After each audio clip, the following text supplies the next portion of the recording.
కేసీఆర్ గారి నాయకత్వం. జై తెలంగాణ. తెలంగాణ అమర వీరులకు చెప్తా. ఇక నలుగురు ఆడబిడ్డలు పాటలు పాడిన తర్వాత మళ్ళీ ఏం మాట్లాడినా కూడా సరిపోదు. అయినప్పటికీ కొంత చిరు ప్రయత్నం. పెద్దలందరికీ నమస్కారం. వేదిక పైన గౌరవనీయులైన మాజీ మంత్రివర్యులు ఉన్నారు, గౌరవ పార్లమెంట్ సభ్యులు ఉన్నారు, గౌరవ శాసనసభ్యులు ఉన్నారు, శాసన మండలి సభ్యులు ఉన్నారు, పార్టీ యొక్క పెద్దలందరూ ఉన్నారు. వారందరికీ కూడా హృదయపూర్వకంగా నమస్కారం. ఒకరి పేరు చెప్పి ఒకరి పేరు చెప్పకపోవడం భావ్యం కాదు. కాబట్టి దయచేసి అందరికీ, ఇక్కడికి విచ్చేసిన ప్రతి ఆడబిడ్డకి, ప్రతి అన్నకు, ప్రతి తమ్ముడికి, మా పత్రికా మిత్రులకి, తెలంగాణ ఉద్యమంలో కూడా వారు కూడా ఆనాడు టీజేఎఫ్ పేరు పెట్టి పోరాడిన మా కలం వీరులకు కూడా హృదయపూర్వకంగా అందరికీ తెలంగాణ ఆవిర్భావం సందర్భంగా వారికి శుభాకాంక్షలు తెలియజేసుకుంటూ, మరి ఇన్ని పాటలు విన్న తర్వాత ఒకసారి కేసీఆర్ గారు రాసిన ఒక పాటను కూడా మీకు గుర్తు చేయాల్సిన బాధ్యత నా మీద ఉందని నేను అనుకుంటా ఉన్నా. ఆనాడు ఉద్యమ స్ఫూర్తిని నింపడానికి ఎవరిలో కూడా మళ్ళీ తెలంగాణ వస్తుందా అనే అనుమానం ఉన్న వారందరి అనుమానాలు పటాపంచలు చేయడానికి కేసీఆర్ గారు స్వయంగా కలం పట్టుకుని రాసిన పాట ఒక చరణం.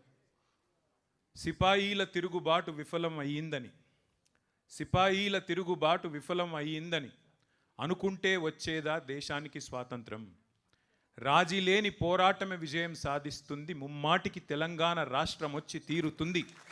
ఇది కేసీఆర్ గారు రాసిన పాట. ఇదెవరో వేరో కవో కళాకారుడో రచయితనో రాసిన పాట కాదు. స్వయంగా కేసీఆర్ గారు తాను కలం బట్టి, ఇది ఒక్కటి కాదు. కేసీఆర్ గారు ఇందాక దేశపతి గారు చెప్పినట్టు ఎన్నో వందల సందర్భాల్లో కవులతో, కళాకారులతో వందల గంటలు గడిపి వారితో, ఎందుకంటే ఒక పాట 1000 మాటలతో సమానం కాబట్టి వారి నుండి ప్రేరణ పొంది ప్రజల్లో ఉత్సాహాన్ని నింపడానికి తాను చేసిన ఎన్నో పాత్రల్లో అదొక పాత్ర. కళాకారుడిగా, కవిగా, రచయితగా కేసీఆర్ గారు ఎన్ని అద్వితీయమైన పాత్రలు పోషించినారో ఆ 14 ఏళ్ల ఉద్యమ ప్రస్థానంలో మీ అందరికీ తెలుసు. అయితే ఇందాక దేశపతి గారు మాట్లాడుతుంటే ఆయన అన్నారు పుష్కర తెలంగాణ అని. మరి పుష్కర తెలంగాణ ఇవాళ ముష్కరుల పాలైంది. పుష్కర తెలంగాణ దురదృష్టవశాత్తు ముష్కరుల పాలైంది. ఆ రోజు పుష్కలంగా ఉన్న తెలంగాణ ఈరోజు నిష్ఫల తెలంగాణగా మారిపోయే పరిస్థితి వచ్చిందని చెప్పి సోదరుడు కవి గాయకులు దేశపతి గారు చెప్తా ఉంటే బాధ అనిపిస్తూ ఉంది. సరే, ఏదేమైనప్పటికీ ఒకటి వాస్తవం. నాకు ఈ సందర్భంగా ఒక చిన్న ఉదంతం గుర్తొస్తున్నది.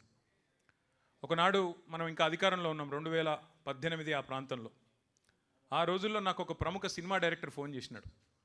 ఫోన్ చేసి, నేను కేసీఆర్ గారి మీద ఒక సినిమా తీయాలనుకుంటున్నానండి, కేసీఆర్ గారి పోరాటము, కేసీఆర్ గారి జీవితము, ఆయన మీద ఒక సినిమా తీయాలనుకుంటున్నాను నన్ను అడిగిండు.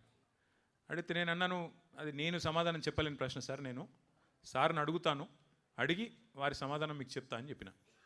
సో నేను సార్ దగ్గర పోయి సార్ ఇట్లా ప్రముఖ దర్శకుడు, ఆయన తీస్తా అంటున్నాడు, సినిమా తీస్తా అంటున్నాడు, మరి మీ సమ్మతి కోసం, మీ అనుమతి కోసం అడుగుతున్నాడు అన్న. సార్ ఏమన్నాడంటే, అరే ఇప్పుడే కాళేశ్వరం పూర్తవుతుంది, ఇంకొక సంవత్సరం అయితే అయినాక చేద్దాము, తొందరొద్దు, సంవత్సరంన్నర అయితే అయిపోతుంది, బాగుంటుంది. కాళేశ్వరం అనే ఒక అద్భుతమైన, ఎందుకంటే సాగునీరు లేని తెలంగాణలో గోదావరి నీళ్లు మన బీళ్లకు మళ్ళితే దానికంటే మించిన ఆనందకరమైన దృశ్యం ఏముంటుంది, కాబట్టి కాళేశ్వరం ప్రాజెక్ట్ అయినాక చేద్దామని చెప్పు అన్నాడు. నేను అదే మాట దర్శకుడికి చెప్పిన. ఆయన అన్న మాట ఏం తెలుసా నాతో ఆ రోజు, సార్ కాళేశ్వరం కట్టొచ్చు, ఆ తర్వాత పాలమూరు రంగారెడ్డి కట్టొచ్చు, ఇంకోటి కట్టొచ్చు, ప్రపంచంలో ఎక్కడ లేని అద్భుతాలు కేసీఆర్ గారు ఆవిష్కరిస్తారు కావచ్చు, కానీ నాకు వాటన్నిటితో పట్టలేదు సార్. నాకు స్ఫూర్తి ఏంది, ఈ సినిమా తీద్దాం అనుకునేందుకు నాకు ఉత్తేజం ఎక్కడ కలిగింది అంటే, అన్ని ప్రతికూలతలను మొత్తాన్ని ఛేదిస్తూ అల్టిమేట్గా మిషన్ ఇంపాసిబుల్ అనుకున్న తెలంగాణను కేసీఆర్ ఏదైతే సాధించిండో, నా దృష్టిలో జూన్ 2, 2014 అతిపెద్ద విజయం సార్ కేసీఆర్ది. ఇక ఆ తర్వాత ఆయన ఏం చేసినా, ఎన్ని చేసినా నాకు అది పెద్ద ముచ్చట కాదు సార్ అన్నాడు. ఇంకా ఆ మాట అంటూ ఇంకొక మాట అన్నాడు ఆయన, కేసీఆర్ అనే 3 అక్షరాల ముందు సీఎం అనేది చాలా చిన్నది సార్, చాలా చిన్న పదవి అది, కేసీఆర్ అనే 3 అక్షరాలు లేకుంటే ఇలా తెలంగాణ ఎక్కడిస్తారు అన్నాడు. నేను ఇదే మాట కేసీఆర్ గారికి చెప్పిన. చెప్తే ఆయన నిజంగానే ఆశ్చర్యపోయాడు. నిజంగా మాట అన్నాడా అన్నాడు. అవును సార్ అట్లే అన్నాడని చెప్పిన. అంటే ఇవాళ ఆయన మన మధ్యలో ఉన్నారు, లివింగ్ లెజెండ్ కేసీఆర్ గారు. కాబట్టి కొన్ని సందర్భాల్లో మనకు కొన్ని విషయాలు, కొంతమంది వ్యక్తులు, వారు చేసిన పోరాటాలు, వారు చేసిన సాహసాలు మనకు ఆ నిమిషానికి, ఆ రోజుకి, ఆ క్షణంలో అర్థం కాకపోవచ్చు. ఎందుకంటే మనం బండి నడుపుకుంటూ పోయేటప్పుడు వెనకాల రియర్ వ్యూ మిర్రర్ చూస్తే అన్నీ మంచిగానే కనబడతాయి, సాఫ్ కనబడతాయి. ఇవాళ తెలంగాణ సిద్ధించిన 12 ఏళ్ల తర్వాత చాలా అల్కగా ఎవరు పడితే వాళ్ళు నోరే కదా, నరం లేని నాలుకనే కదా అని చెప్పి ఇష్టం వచ్చినట్టు మాట్లాడుతున్నారు. కానీ ఆ రోజు జరిగిన పోరాటం, ఆ రోజు చేసిన త్యాగాలు, ఆ రోజు పడ్డ కష్టం, ఆ రోజు అమరవీరుల బలిదానాలు ఇవి లేకపోతే ఇవాళ మనకి ఈ ఫ్రీడమ్ ఉండేది కాదు, ఈ స్వాతంత్రం ఉండేది కాదు, తెలంగాణ ఉండేది కాదు అనేది అక్షర సత్యం. అందుకే కుట్రలను ఛేదించి కుతంత్రాలను అధిగమించి దేశ రాజకీయ వ్యవస్థనే మెప్పించి ఒప్పించి ఒక సుదీర్ఘ స్వప్నాన్ని సాకారం చేసుకున్న ఒక అద్భుతమైన ఘట్టం ఈరోజు ఆవిష్కరించబడ్డ రోజు మన జూన్ 2, 2014. 4 కోట్ల తెలంగాణ ప్రజల ఆకాంక్ష నెరవేరిన రోజు, 14 ఏళ్ల అరుపెరుగని పోరాటం ఫలించిన రోజు ఇది. తెలంగాణ వచ్చుడో కేసీఆర్ సచ్చుడో ఇది సామాన్యమైన నినాదం కాదు. ఈ దేశంలో 79 సంవత్సరాలు అయింది ఇప్పటికి స్వాతంత్రం వచ్చిన తర్వాత. ఒక్క రాజకీయ నాయకుని చూపెట్టండి నాకు. నేను ఎంచుకున్న మార్గం నుంచి తప్పుకోను, ఎత్తిన జెండా దించను, దించితే రాళ్లతో కొట్టి చంపే అధికారం మీకే ఇస్తున్నా అన్న ఒక్క నాయకుడు భారతదేశంలో ఎవరైనా ఉన్నారా? That is KCR. సింహగర్జన చేసిన రోజు మే 17, 2001. ఆ రోజు కేసీఆర్ గారు నోటెమ్మడ వచ్చిన మాట, ప్రజాస్వామ్య పద్ధతుల్లో తెలంగాణ సాధిస్తాం, కానీ నేను గనక ఒకవేళ తప్పుకుంటే ఈ ఉద్యమం నుండి నన్ను కూడా రాళ్లతో కొట్టి చంపే అధికారం తెలంగాణ ప్రజలకిస్తున్నా అనే ధీరోదాత్తుడు కేసీఆర్ గారు. అట్లాగే పదవీ త్యాగాలు కాదు, కేంద్ర మంత్రి, పార్లమెంటు, శాసనసభ సభ్యత్వము, డిప్యూటీ స్పీకర్, ఇది కాదు, ప్రాణత్యాగానికి కూడా వెనకాడని మహానుభావుడు, మహానాయకుడు కేసీఆర్ గారు. ఇది చరిత్రలో మిగిలిపోతే సరే. ఇవాళ కొంతమంది అర్భకులు, అల్పసంతోషులు, కుక్కమూతి పిందెలు, అంగుష్ట మాత్రులు ఇష్టం వచ్చినట్టుగా మాట్లాడుతుండొచ్చు, చెలరేగిపోతుండొచ్చు, పైశాచిక ఆనందం పొందుతుండొచ్చు. కానీ దేశపతి శ్రీనివాస్ గారు చెప్పినట్టు మరి వాస్తవం, అది అక్షర సత్యం. వేటగాడు చెప్పే పిట్ట కథలు నిజం కావద్దు అంటే సింహం తన కథ తాను చెప్పాలి. ఆ సింహాలు మీరే కావాలి. సింహం కేసీఆర్ గారు చెప్పడం కాదు. ఒక్కొక్క గులాబీ సైనికుడు, ఒక్కొక్క చెల్లె, ఒక్కొక్క తమ్ముడు, ఒక్కొక్క అన్న, ఒక్కొక్క అక్క. ఇంతకుముందు మా అక్కలు ఎంత అద్భుతంగా వాడిన పాట, ఎవరు చెప్పిండ్రు వాళ్ళకి అట్లా రాయమని? ఎవరైనా ఆదేశించిండ్రా, లేకపోతే ఎవరైనా చెవులో నూరి పోసిండ్రా? వాళ్ళ అనుభవం, వాళ్ళకి ఎవరైనా నేర్పించిండ్రా? వాళ్ళ అనుభవం నుంచి వచ్చిన పాట, వాళ్ళ స్వాతిశయం నుంచి, అంటే వాళ్ళకు తెలంగాణ పట్ల ఉండే మమకారంతో, తెలంగాణ పట్ల ఉండే ఒక అద్భుతమైన అనురాగంతో, కేసీఆర్ గారి మీద ఉన్న ఒక ఆప్యాయతతో వారు మాట్లాడిన మాట తలుచుకుంటే ఎన్ని ఘట్టాలు. 1 మిలియన్ మార్చ్, ఒక సాగరహారం, రాష్ట్రమంతటా రహదారుల దిగ్బంధం, ఒక వంట వార్పు, ఒక దీక్షా దివస్, అన్నిటి ఫలితంగా విజయ దివస్ డిసెంబర్ 9, 2009. 1 కాదు, 2 కాదు, ఎన్ని సందర్భాలు, మరి ఎన్ని రకాలుగా అద్భుతమైన పోరాటాలు జరిగినాయో నేను మీకు మళ్ళీ గుర్తు చేయాల్సిన అవసరం లేదని అనుకుంటా ఉన్నా. అందుకే మరి 12 ఏళ్ళు 14 ఏళ్ళు పోరాడి చివరికి రాష్ట్రం సిద్ధించిన తర్వాత మరి అప్పుడే పుట్టిన పసిగుడ్డు లాంటి తెలంగాణ ప్రజలు ఇంకెవ్వరిని నమ్మకుండా విఘ్నులైన ప్రజలు కాబట్టే ఆ రోజు ఉద్యమ నాయకుడే ఈ ఉజ్వల ప్రస్థానానికి వారే కరెక్ట్ అని చెప్పి వారి చేతిలోనే బాధ్యత పెట్టినారు. ఇదే రోజు సరిగ్గా 12 ఏళ్ల కిందట ఇదే రోజు కేసీఆర్ గారు ముఖ్యమంత్రిగా పదవీ బాధ్యత చేపట్టిన రోజు కూడా ఇదే రోజు అనే మాట కూడా నేను మీకు గుర్తు చేస్తా ఉన్నా. మళ్ళీ ఒక మాట కూడా నేను చెప్తా ఉన్నా, 2028 డిసెంబర్లో తిరిగి కేసీఆర్ గారు మళ్ళీ ముఖ్యమంత్రిగా ప్రమాణ స్వీకారం చేస్తారు అనే మాట కూడా ఖరాఖండిగా ఇవాళ తెలంగాణ ప్రజలే చెప్తా ఉన్నారు, నేను చెప్పడం కాదు. మరి పోరాట యోధుడే పాలకుడైతేనే న్యాయం జరుగుతుందని ప్రజలు విశ్వసించి వారి చేతుల్లో బాధ్యత పెడితే మరి వెంటనే పనిలో పడ్డారు కేసీఆర్ గారు. ఒక పవిత్ర యజ్ఞంలాగా ప్రతి క్షణాన్ని కూడా మరి ఒక యుద్ధంలాగా, ఒక టాస్క్ లాగా తీసుకొని సర్వశక్తులు ఒడ్డి సంక్షోభాల సుడిగుండంలో ఉన్న తెలంగాణను గట్టెక్కించడమే లక్ష్యంగా బృహత్తర కార్యక్రమానికి శ్రీకారం చుట్టినారు. దశాబ్దాలు మనను దహించిన సమస్యలు ఒక్కొక్కటిగా వాటిని పరిష్కారం చేసుకుంటూ వచ్చినారు. ఇప్పుడు చెప్పుకుంటూ పోతే 1 కాదు, 2 కాదు, నెత్తురు గారిన నేలల్లో సాగునీళ్లు బారించిన కేసీఆర్ గారని ఇప్పుడే దేశపతి గారు చెప్పిన మాట. అట్లాగే బొక్కలు వంగిన నల్లగొండలో, ఫ్లోరోసిస్తో బొక్కలు వంగిన నల్లగొండలో మరి బొక్కలు విరిచిన గత పాలకుల దుర్మార్గాల సాక్షిగా మిషన్ భగీరథ చేపట్టి ఇంటింటికి నీళ్ళిచ్చి ఆడబిడ్డల కన్నీళ్లు శాశ్వతంగా తుడిచిన నాయకుడు కేసీఆర్ గారు కాదా అని నేను గుర్తు చేస్తా ఉన్నా. అరకొర సంక్షేమంతో 200 రూపాయల పెన్షన్ ఇచ్చి ఇయ్యనట్టుగా ఉండే ఒక పరిస్థితి నుంచి 2,000 రూపాయల పెన్షన్లు ఇచ్చి కడుపు నిండా బువ్వబెట్టి మన పిల్లలకు సన్నబియ్యంతో హాస్టళ్లలో బువ్వబెట్టి 6.5 లక్షల మంది పిల్లలను చదివించుకున్న ఒక విజ్ఞాన తెలంగాణగా మార్చే ప్రయత్నం కేసీఆర్ గారు చేసినారు. అట్లాగే హైదరాబాద్ మినహా 9 జిల్లాలు వెనుకబడ్డ జిల్లాలుగా ఉండేది ఆనాడు, అప్పుడున్న 9 జిల్లాలు. మరి అన్నమో రామచంద్ర అన్న రాష్ట్రాన్ని దేశానికి అన్నపూర్ణగా తీర్చి పంజాబును హర్యానాను తలదన్ని వరిధాన్యం ఉత్పత్తిలో నెంబర్ 1 చేసింది కేసీఆర్ గారి నాయకత్వం కాదా? ఒక్కసారి గుర్తు చేసుకోమని కోరుతా ఉన్నా.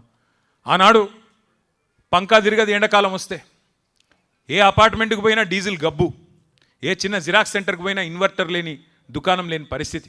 అట్లాంటి పరిస్థితి నుంచి 24 గంటల కరెంటు ప్రతి వర్గానికి, రైతులతో సహా ప్రతి వర్గానికి ఇచ్చిన ఒకే ఒక్క నాయకుడు భారతదేశంలో, ఉచితంగా వ్యవసాయానికి 24 గంటల విద్యుత్ ఇచ్చిన నాయకుడు కేసీఆర్ గారు కాదా? ఒక్కసారి గుర్తు చేసుకోండి. అట్లాగే పరిశ్రమలు తరలిపోతాయనే భయాన్ని తొలగించి పెట్టుబడిదారుల్లో కొండంత విశ్వాసాన్ని నింపి పరిశ్రమలను 3 లక్షల ఉద్యోగాలుంటే హైదరాబాద్లో ఐటీ రంగంలో 10 లక్షలకు చేర్చిన ఘనత కేసీఆర్ గారిది కాదా? కేసీఆర్ నాయకత్వాన్ని కాదా? గుర్తు చేసుకోండి నేను కోరుతా ఉన్నా. మరి నీళ్లు, నిధులు, నియామకాలు ఈ శీర్షికన మన పోరాటం ఏదైతే జరిగిందో దాన్ని ఆలంబనగా చేసుకునే మన పాలన సాగింది. నీళ్లు, ప్రతి నీటి బొట్టును వడిసిపట్టి బీళ్లుగా ఉన్న తెలంగాణ పొలాలకు మళ్ళిచ్చింది కేసీఆర్. ఇంటింటికి నల్లాలు పెట్టి ఆ నీటి చుక్కలో మరి మా ఆడబిడ్డల కన్నీళ్లు తుడిచింది కేసీఆర్. అట్లాగే నిధుల విషయంలో మన ప్రాంతంలో ఉత్పత్తి అయ్యే సంపద ఇక్కడే ఖర్చు అవుతుంది అని చెప్పి ఆనాడు నినదించి ఉద్యమం చేసి అల్టిమేట్గా రాష్ట్రం సిద్ధించిన తర్వాత తలసరి ఆదాయంలో కర్ణాటకను, గుజరాత్ను, మహారాష్ట్రను అన్నిటినీ తలదని అగ్రభాగాన భారతదేశంలో నెంబర్ 1 స్టేట్ తలసరి ఆదాయంలో చేసింది కేసీఆర్. అట్లాగే నియామకాల విషయానికి వస్తే ఇవాళ మాట్లాడుతున్న అర్భకులకు నేను చెప్పదలుచుకున్నా, 10 ఏళ్లలో 1,65,000 ఉద్యోగాల భర్తీతో పాటు 2.32 లక్షల ఉద్యోగాల భర్తీకి రంగం సిద్ధం చేసిండు కేసీఆర్. భారతదేశంలో ఎక్కడ ఇంత పెద్ద ఎత్తున మరి ఆనాడు నియామకాలు జరగలేదు. అట్లాగే ఒక వర్గం కాదు, సబ్బండ వర్గాలు, బీసీ, ఎస్సీ, ఎస్టీ, మైనారిటీ, అగ్రవర్ణాల్లో ఉండే పేదలు అందరి జీవితాల్లో వెలుగులు నింపే ప్రయత్నం చేసింది కేసీఆర్. ఆసరా పెన్షన్ల నుంచి అమ్మఒడి దాకా సంక్షేమంలో ఒక మానవీయ కోణాన్ని, మానవతకు మారుపేరుగా కేసీఆర్ గారిని పరిచయం చేసింది ఆ 10 ఏళ్ల పాలన. 1 కాదు 2 కాదు చెప్తే కళ్యాణ లక్ష్మి, కేసీఆర్ కిట్లు, వినూత్న పథకాలు, మాతా శిశు మరణాలను తగ్గించిన పథకాలు, మానవీయమైన ఆలోచనలు, వృద్ధులకు కంటి చూపు ఉండదనే ఆలోచన చేసి కంటి వెలుగు లాంటి పథకం పెట్టిన మహానుభావుడు భారతదేశంలో ఉన్నారా? ఆలోచించమని చెప్పి నేను కోరుతా ఉన్నా. 1 కాదు 2 కాదు విప్లవాత్మకమైన కార్యక్రమాలు. రైతు బంధు అనేది ఒక విప్లవం. అది సాధారణ అల్లాటప్ప నాయకులతోని జరిగే నిర్ణయం కాదు. రిబ్బన్లు కట్ చేసేందుకు జేబుల కత్తెరలు పెట్టుకొని తిరిగే నాయకులకు అర్థమయ్యే పథకం కాదు అది. రైతు బంధు ఒక దమ్మున్న ధీరోదాత్తుడైన నాయకుడు 73,000 కోట్ల రూపాయలు రైతుకు పెట్టుబడి సహాయం ఇచ్చిన మొట్టమొదటి నాయకుడు భారతదేశ స్వాతంత్ర అనంతరం కేసీఆర్. భూమి శిస్తును రద్దు చేసి, నీటి తీరువాను రద్దు చేసి, పేదవాడికి ముఖ్యంగా తెలంగాణ రైతుకు వెన్నుముకగా, నిటారుగా నిలబడే విధంగా వారికి వెన్నుముకలాగా అండగా నిలబడ్డది, చేతిలో కర్రలాగా ఆసరాగా నిలబడ్డది కేసీఆర్. అట్లాంటి కేసీఆర్ గారిని సరే రకరకాలుగా బదనాం చేసి, ఇష్టం వచ్చిన చిల్లర ప్రచారాలు చేసి, ఇష్టం వచ్చిన తీరులో విష ప్రచారాలు చేసి, రకరకాల చండాలపు మాటలు మాట్లాడి, ఆయన ఒక 150 గదులుండ ఒక భవనం కట్టుకున్నాడు, బంగారు భవనం కట్టుకున్నాడు, అందులో బంగారు కమోడులు ఉన్నాయి అని చెప్పి చిల్లర మల్లర మాటలు మాట్లాడి ప్రజల నెత్తి నిండా మరి ఇదిగో పులి అంటే అదిగో తోక అనే ప్రపంచం మనది, ఏంది అనేది కూడా ఆలోచన లేకుండా మరి నెత్తి నిండా ఇట్లాంటి అబద్ధాలతో, యూట్యూబ్ ప్రచారాలతో విషం నింపి, అబద్ధాలు చెప్పి, చివరికి అవే అబద్ధాలను డిక్లరేషన్ల రూపంలో, అవే అబద్ధాలను 420 హామీల రూపంలో అడ్డమైన మాటలన్నీ చెప్పి చివరికి మరి గద్దెనెక్కింది కాంగ్రెస్ పార్టీ, కాంగ్రెస్ ప్రభుత్వం. అబద్ధాలు, అభూత కల్పనలు, విష ప్రచారాలతో తెలంగాణ రాజకీయాలను కలుషితం చేసింది కాంగ్రెస్ పార్టీ. దేశమంతా వదిలించుకున్న దరిద్రం కాంగ్రెస్. ఆ దరిద్రాన్ని తెచ్చి తిరిగి ఈ విష ప్రచారాల వల్ల నెత్తిన రుద్దుకున్నారు పాపం అమాయకులైన మన సోదరులు, సోదరిమణులు. కానీ ఒకటి మాత్రం గుర్తుపెట్టుకోండి, 14లో మనం ఒంటరిగానే గెలిచినాం, 18లో ఒంటరిగానే గెలిచినాం, 23లో ఓటమి పాలైనా స్వల్ప తేడాతో. ఆడికి 3వ వంతు సీట్లు మనకే వచ్చినాయి, 39 సీట్లు వచ్చినాయి. 37% ఓట్లు వచ్చినాయి. కాంగ్రెస్ ఇన్ని ప్రచారాలు చేస్తే కూడా వాళ్ళు గెలిచింది 1.8% తేడాతో మాత్రమే. రాష్ట్ర వ్యాప్తంగా చూస్తే 4 లక్షల ఓట్ల తేడాతో మాత్రమే. అంటే మూడవసారి కూడా కేసీఆర్ గారు గెలిచే పరిస్థితి ఉండే. కానీ ఈ విష ప్రచారాల వల్ల మనం కూడా కొంత నిర్లిప్తంగా ఉండడం వల్లనే వారు ఆనాడు ఓటంపాలయ్యారు. సరే, దానికేం బాధ లేదు. అధికారం ఎవరికి శాశ్వతం కాదు. అది మనం అధికారంలో ఉన్నప్పుడే చెప్పిన మాట. గెలిస్తే పొంగిపోయేది లేదు, ఓడిపోతే కుంగిపోయేది లేదు. ఇది కేసీఆర్ గారు మాకు ఎప్పుడు చెప్పే మాట. కానీ ఇవాళ బాధ ఎక్కడ అనిపిస్తున్నది అంటే, అడ్డదారిలో అధికారంలోకి వచ్చిన అడ్డగాడిద కాంగ్రెసు ఇవాళ తెలంగాణను మళ్ళీ ఒక 25 ఏళ్ళు వెనుకకు నెట్టే పరిస్థితి తీసుకొని వచ్చింది రేవంత్ రెడ్డి నాయకత్వంలో. గ్యారంటీల గారడీలతోని గద్దెనెక్కిన రేవంత్ రెడ్డి ఇవాళ వడ్డిచ్చిన విస్తర్ లాంటి రాష్ట్రాన్ని కుక్కలు చెంపిన ఇస్తారు చేస్తూ ఉన్నాడు. వడ్డిచ్చిన విస్తర్లాగా పెట్టిన పొయ్యి కట్టిన ఇల్లు అన్నట్టు ఆయన చేతిలో పెడితే పంచభక్ష పరమాణాలతో ఇవాళ పూర్తి స్థాయిలో కుక్కలు చెంపిన విస్తారులాగా తయారు చేస్తూ ఉన్నాడనే బాధ కలుగుతూ ఉన్నది. ఈ 30 నెలల్లో సరిగ్గా ప్రభుత్వానికి కూడా 50% టైం అయిపోయింది ఈ రోజుతో రేపటితో. ఈ 30 నెలల్లో కుప్పకూలని రంగం లేదు, మోసపోయి గోసపడని వర్గం లేదు. సంతోషంగా సాగిన వ్యవసాయం ఇవాళ సంక్షోభంలో కూరుకొని పోయింది. రైతు బంధు లేదు, ఎరువులు ఇచ్చేటోడు లేడు, కనీసం పలకరించేటోడు లేడు. ఆరుగాలం కష్టపడి పండించిన రైతు ఇవాళ 60 రోజులు పడిగాపులు గాయాల్సిన పరిస్థితి వస్తున్నదా ధాన్యం అమ్ముకోవడానికి? 60 రోజులు 70 రోజులు ఆనాడు ధాన్యాన్ని కళ్ళకద్దుకొని కొనుక్కునే ప్రభుత్వం పోయి ఇవాళ కాళ్ళు పట్టుకున్నా కనికరించని దౌర్భాగ్య ప్రభుత్వం వచ్చిందనే బాధ కలుగుతూ ఉన్నది. ఇది వాస్తవం. ఒక రైతులు మాత్రమే కాదు, పెట్టుబడిదారులకు స్వర్గధామంగా ఎదిగిన తెలంగాణలో ఇవాళ పారిశ్రామికవేత్తల తలకు తుపాకులు పెట్టే పరిస్థితి వచ్చింది.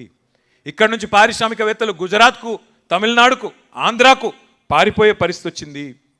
10 ఏళ్ల పాటు కష్టపడి ఒక్కొక్క నీటి బొట్టును ఒడిసిపట్టి మరి మన బీడు భూములకు మళ్ళిచ్చిన కేసీఆర్ గారి నాయకత్వాన్ని ఇవాళ బదనాం చేయాలనే ఉద్దేశంతో సాగునీటి ప్రాజెక్టుల మీద, కేసీఆర్ గారి ఆనవాళ్ళ మీద కుట్రతో కక్షగట్టి చెరిపేసే ఒక చిల్లర ప్రయత్నం జరుగుతున్నది.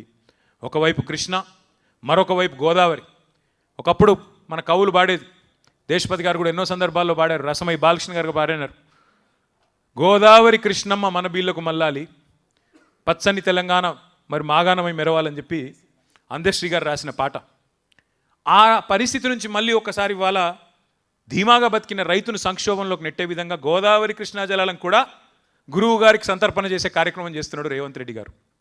గురువు గారికి గురుదక్షిణగా ఇచ్చుకునే ఒక దౌర్భాగ్య పరిస్థితి తీసుకొచ్చినాడు తెలంగాణ రాష్ట్రం వచ్చిన తర్వాత. కానీ నేను ఇందాక చెప్పినట్టు 50% టైం అయిపోయింది ఈ దరిద్రానికి. ఇంకా మిగిలింది కేవలం 18 నెలలు మాత్రమే. చివరి సంవత్సరం రేవంత్ రెడ్డిని కూర్చున్న కుక్క కూడా లేవదు, ఆయనకు కూర్చున్న కుక్క కూడా లేసి సల్యూట్ కొట్టది. మిగిలింది 18 నెలలే. అందుకే ఇవాళ బాధపడుతున్నారు తెలంగాణ రైతన్నలు.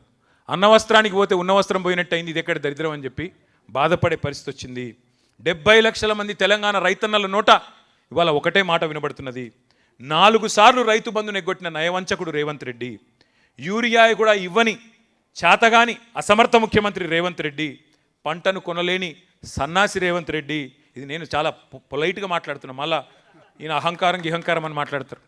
నేను మాట్లాడే మాటలు చాలా తక్కువ మాట్లాడుతున్నా. మీరు రైతుల కాడికి పోతే, మీరు మైకు పెడితే రైతులు ఇవాళ మాట్లాడే భాష ఇంకొకడు రేషమున్నోడైతే హుస్సేన్ సాగర్లో దూకి చచ్చిపోవాలి. అటువంటి మాటలు మాట్లాడుతున్నారు ఇవాళ రైతులు. వాస్తవం ఇది.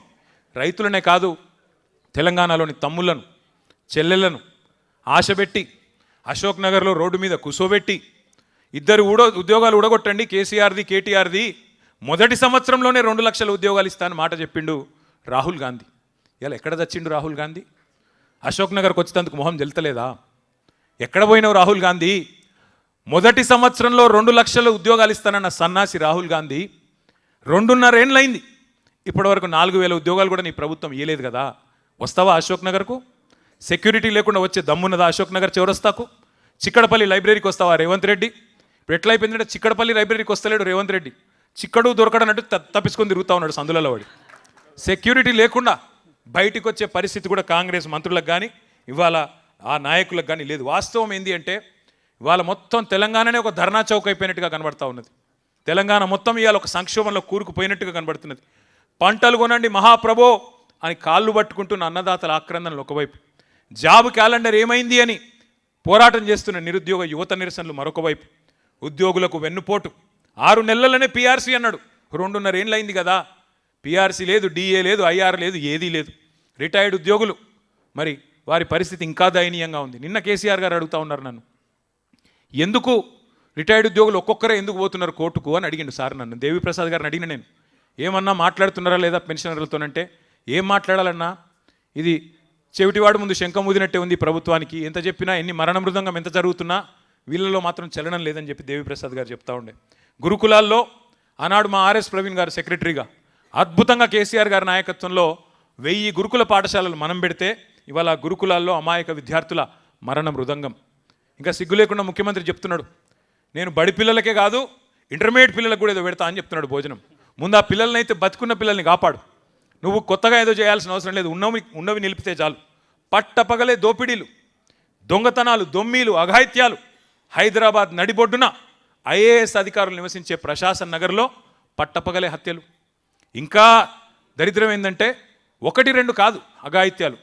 ఎక్కడికక్కడ చందానగర్లో, హైదరాబాద్లో, కరీంనగర్లో ఉదయం పూట 11 గంటలకు 5 తుపాకులు పట్టుకొని పోయి తుపాకుల కాల్పుల మూతలతో దద్దరిల్లుతున్నది వాళ్ళ తెలంగాణలో. వాళ్ళ తెలంగాణలో శాంతి లేదు, ప్రజలకు భద్రత లేదు. 10 ఏళ్ళు పరుగులు పెట్టిన ఆర్థిక రంగం ఇలా కుదేలైపోయే పరిస్థితి. ఒక్క ఇటుక కూడా పేర్చలేదు రేవంత్ రెడ్డి గారు. ఒక్క ఇటుక పేర్చకుండా ఇవాళ 4 లక్షల కోట్ల అప్పును నెత్తి మీద రుద్దిండు రేవంత్ రెడ్డి. ఒక్క కాలువ దవ్వింది లేదు, ఒక్క చెరువు కట్టింది లేదు, ఒక్క ఇటుక పెట్టింది లేదు, కనీసం పెన్షన్లు ఇచ్చింది లేదు, పోనీ రైతు బంధు వేసింది కూడా లేదు. ఏం చేసినవయ్యా 4 లక్షల కోట్లు అంటే? రైతు బంధు బంద్ అయింది కానీ రాహుల్ బంధు మాత్రం బ్రహ్మాండంగా నడుస్తున్నది ఇవాళ తెలంగాణలో. టింగు టింగుమని రాహుల్ గాంధీ ఖాతా మాత్రం మారుమోగుతున్నది కానీ తెలంగాణ రైతుల ఖాతాల్లో మాత్రం డబ్బులు పడతలేవు. ఇది వాస్తవం. ఇక నేను చెప్పాలంటే చాలా ఉన్నాయి కానీ ఒకటి మాత్రం పక్కా, ఇవాళ తెలంగాణ ముక్త కంఠంతో కోరుతున్నది ఒకటే, కాంగ్రెస్ పోవాలే, కేసీఆర్ తిరిగి రావాలే. అందుకే మిత్రులందరితో కూడా నా ప్రార్థన ఒకటే, మనం అధికారం కోసం కాదు మన పోరాటం. అధికారం యాదృచ్ఛికంగా వస్తే వస్తుంది, రాకపోతే రాదు, దాని గురించి బాధ లేదు. అధికారం కోసం ఇవాళ ఆరాటం ఏమీ లేదు.